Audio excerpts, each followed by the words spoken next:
ക്വസ്റ്റിന്റെ answer എങ്ങനെയാണ് കണ്ടെത്തുന്നത് എന്ന് നമുക്ക് നോക്കാം.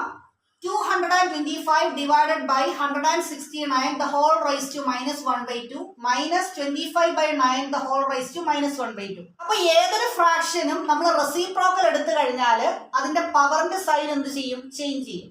അപ്പൊ 225 by 169 റെസിപ്രോക്കൽ ഞാൻ എടുക്കുവാണ്. 169 divided by 225.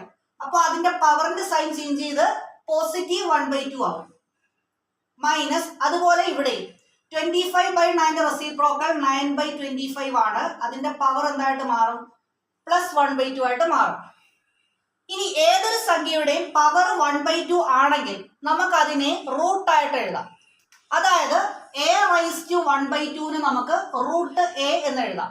അപ്പോൾ 169 by 225 നമുക്ക് 169 by 225 ദ ഹോൾ റൂട്ട് എന്ന് എഴുതാം. അതുപോലെ തന്നെ minus 9 by 25 9 by 25 the whole root എന്ന് എഴുതാം. ഇനി നോക്കാം, 169 റൂട്ട് എന്താണ്? 13 ആണ്. 225 റൂട്ട് എന്താണ്? 15 ആണ്. മൈനസ് 9 സ്ക്വയർ റൂട്ട് 3 ആണ്.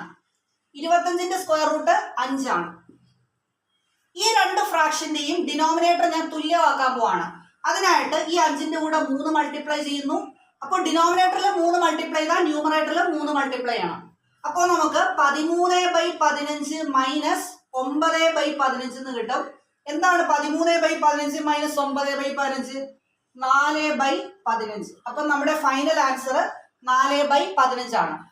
2025 പുറത്തിറങ്ങിയ ഏറ്റവും പുതിയ SCERT ടെക്സ്റ്റ് ബുക്ക് ബേസ് ചെയ്തിട്ടുള്ള മാത്സ് ക്ലാസ് നമ്മുടെ ചാനലിൽ അപ്ലോഡ് ചെയ്ത് തുടങ്ങിയിട്ടുണ്ട്.